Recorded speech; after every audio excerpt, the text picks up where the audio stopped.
রুবা, আমি একই প্রশ্ন খাজানগরের যেসব মিলার এবং ব্যবসায়ী রয়েছেন তাদের কাছে করেছিলাম। আপনি জানেন দেশের অন্যতম বৃহৎ চালের মোকাম এই কুষ্টিয়ার খাজানগর। যে খাজানগর থেকে কিন্তু মূলত রাজধানী ঢাকা সহ সারা দেশের বাজারে চালের সরবরাহ করে থাকেন এখানকার মিলার এবং ব্যবসায়ীরা। তো মিলার এবং ব্যবসায়ীরা যেটি দাবি করছেন যে যদি ধানের দাম বেশি, চালের উৎপাদন খরচ বেড়েছে, তারপরেও বেচা বিক্রি কমে যাওয়ার কারণে, বাজার ঠিক রাখার কারণে মূলত তারা সব ধরনের চালের উপরে 1 থেকে 2 টাকা পর্যন্ত দাম কমিয়েছেন। এর আসলে প্রভাব খুচরা বাজারে না পড়ার কারণ হিসেবে মিলাররা যে ব্যাখ্যা দিচ্ছেন, তারা বলছেন যে এক শ্রেণীর ব্যবসায়ী রয়েছেন যারা এই মিলগুলো থেকে চাল সংগ্রহ করেন, অর্থাৎ কিনে নিয়ে যান এবং খুচরা বাজারের ব্যবসায়ীদের কাছে তারা সরবরাহ করেন। সেই মধ্যস্বত্বভোগী ব্যবসায়ীরা মূলত আসলে চালের দামটি কমাননি, যে কারণে মূলত আসলে খুচরা বাজারে সব জায়গাতে এর প্রভাব পড়েনি। আমি খুচরা বাজার গুলো ঘুরে দেখেছি, খুচরা ব্যবসায়ীদের সাথে কথা বলেছি, তারা যেটি বলছেন যে মূলত আসলে তারা চাল কিনে বিক্রি করেন, যে কারণে মূলত মধ্যস্বত্বভোগী ব্যবসায়ী যারা রয়েছেন তারা যে দামে এই চালগুলো বিক্রি করছেন বা তাদের কাছ থেকে তারা যে দামে কিনছেন সেই দামের উপরে ভিত্তি করে মূলত খুচরা বাজারে তারা চাল বিক্রি করে থাকেন। ফলে এই মধ্যস্বত্বভোগী ব্যবসায়ীরা যদি চালের দাম না কমান, সেক্ষেত্রে আসলে তাদের কিছু করার নেই। আমি ভোক্তাদের সাথে কথা বলেছি, ভোক্তারা যেটি বলছেন যে বছর জুড়ে নানা অনুযোগে, নানা আসলে টাল বাহানা করে কিন্তু আসলে এই চালের বাজারটি বৃদ্ধি করে থাকেন মিলার সিন্ডিকেট বা ব্যবসায়ী সিন্ডিকেট। দিন শেষে কিন্তু আসলে ভোক্তাদের পকেট থেকে মোটা অঙ্কের একটি টাকা কিন্তু চালের খরচ বাবদ কিন্তু চলে যায়। ফলে ক্ষতিগ্রস্ত হন সাধারণ ক্রেতা বা ভোক্তারা।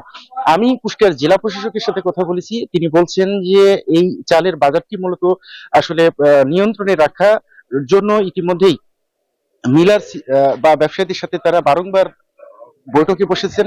বাজারটি যাতে কোনোভাবে বৃদ্ধি না হয় সে ব্যাপারে কিন্তু ব্যবসায়ী বা মিলারদের কঠোর নির্দেশনা দেওয়ার কথা বলছেন কুষ্টিয়ার জেলা প্রশাসক। তবে রুবা, দিন শেষে যে কথাটি বলতে হয়, আসলে কোনো আয়োজনই আসলে এই ভোক্তা বা ক্রেতা সাধারণের এই যে বাড়তি খরচ সেটি কিন্তু আসলে লাঘব করতে পারছেন না। ক্রেতারা যেটি বলছেন যে বাজারে শক্ত মনিটরিং না থাকলে এই বাজারটি কোনোভাবে নিয়ন্ত্রণে থাকবে না। এই ছিল কুষ্টিয়ার মোকাম থেকে চালের বাজার দর নিয়ে সর্বশেষ। ধন্যবাদ রুবা আপনাকে। আপনি যেমনটি বলছিলেন যে এখন কিন্তু আসলে ইলিশের ভরা মৌসুম চলছে এবং এই ভরা মৌসুমে কিন্তু বাজারে পর্যাপ্ত ইলিশের সরবরাহ থাকার কথা ছিল, কিন্তু আমরা বরগুনা পৌর মাছ বাজার সহ এলাকার যে মাছ বাজারগুলো রয়েছে সেখানে ঘুরে দেখেছি এবং আসলে জেলেদের জালে যে পরিমাণ ইলিশ ধরা পড়ছে সেটি খুবই নগণ্য এবং এই কারণেই কিন্তু আসলে বরগুনা সহ যে উপকূল এলাকার মাছ বাজারগুলো রয়েছে সেখানে কিন্তু ইলিশের দাম আকাশচুম্বী। এবং আমি বরগুনা পৌর মাছ বাজারের যারা ব্যবসায়ী রয়েছেন, বিক্রেতা রয়েছেন, তাদের সাথে কথা বলেছে। তারা আমাদেরকে যে বিষয়টি জানিয়েছে যে এই মাছ বাজার কিন্তু একটু ছোট সাইজের যে ইলিশ মাছ রয়েছে সেটি 1000 থেকে 1200 টাকা কেজি দরে বিক্রি হচ্ছে এবং যে ইলিশটা একটু 700-800 বা 1 কেজির নিচে যে ইলিশটা রয়েছে সেটি কিন্তু এখানে 1500 থেকে 1800 টাকা দরে বিক্রি হচ্ছে এবং 1 কেজির উপরে যে ইলিশগুলো রয়েছে সেই ইলিশ কিন্তু এখানে প্রায় 3000 থেকে 3500 টাকা কেজি দরে বিক্রি হচ্ছে বলে কিন্তু যারা রয়েছে তারা আমাদেরকে জানিয়েছে। এবং আমি আরেকটা বিষয় একটু জানিয়ে রাখতে চাই যে আমরা কিন্তু এই ইলিশ কেন কম করছি সেই বিষয়টি নিয়ে কথা বলেছিলাম মৎস্য বিশেষজ্ঞদের সাথে। তারা আমাদেরকে যে বিষয়টি জানিয়েছে যে জলবায়ু পরিবর্তনের বিরূপ প্রভাবের যে একটু ক্ষতিকর প্রভাব রয়েছে সেটি যে উপকূলের নদনদী পড়েছে এবং তার ফলে কিন্তু এই যে ইলিশের উৎপাদন সেটি ক্রমশ কমে আসছে। আমি যদি একটু গত বছর এবং এই বছরের চলতি মাস এবং এর গত মাসের পরিসংখ্যান বলতে চাই যে গত বছর কিন্তু এই সমসাময়িক সময়ে কিন্তু বর্তমানে পাথরঘাটা যে বিএফডিসি মৎস্য উদ্ধার কেন্দ্র রয়েছে সেখানে কিন্তু মৎস্য অবতরণ করেছিল 251 মেট্রিক টন এবং এবছর এই আগস্ট মাসের এবং জুলাই মাস মিলিয়ে এবছর থেকে এখন পর্যন্ত মাত্র 150 মেট্রিক টন ইলিশ পাথরঘাটা বিএফডিসি মৎস্য অবতরণ কেন্দ্রে অবতরণ করেছে বলে আমাদেরকে সেখানকার কর্মকর্তারা জানিয়েছেন। এবং এ বিষয়ে আসলে আরো বিস্তর গবেষণা প্রয়োজন, কেন ইলিশের উৎপাদন এভাবে ক্রমশ কমে যাচ্ছে এবং যার প্রভাব কিন্তু বাজারে পড়ছে এবং ক্রেতা বিক্রেতাদের উপরে পড়ছে বলে আমাদেরকে জানিয়েছে। এ ছিল আমার কাছে এখান থেকে সবশেষ পরিস্থিতি। এ বিষয়ে আরো বিস্তারিত জানতে এই বরিশালে রয়েছে আমাদের সহকর্মী মিলন, জানবো তার কাছ থেকে। মিলন,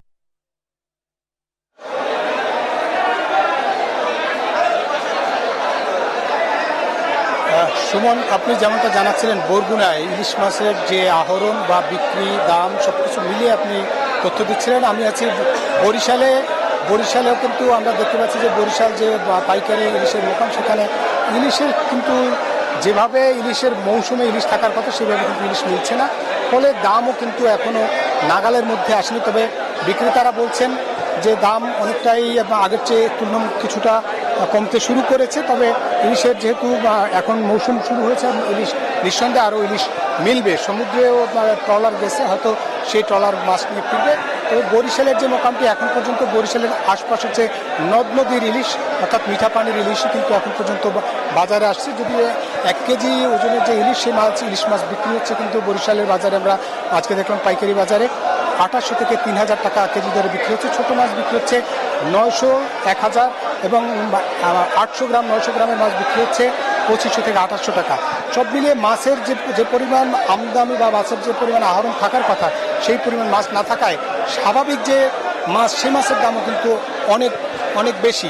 সব মিলিয়ে আপনার বলা যায় যে বরিশালের বাজারে এই মুহূর্তে অর্থাৎ এই অর্থাৎ শ্রাবণের শেষে এবং ভাদ্রের শুরুতে কিন্তু ইলিশের আহরণ সবচেয়ে বেশি থাকে, কিন্তু এখনও সেই কাঙ্ক্ষিত ইলিশ না মেলায় হতাশ কিন্তু ক্রেতা বিক্রেতারা। দাম ক্রেতাদের নাগালের বাইরে বলছেন ক্রেতারা। এই ছিল বরিশাল থেকে আমার কাছে ইলিশ মোকাম থেকে সবশেষ তথ্য। ফিরছি স্টুডিওতে। রুবা। জি মিরন, আপনাকে ধন্যবাদ। Bashundhara public school and college 2026 শিক্ষাবর্ষে ভর্তি চলছে।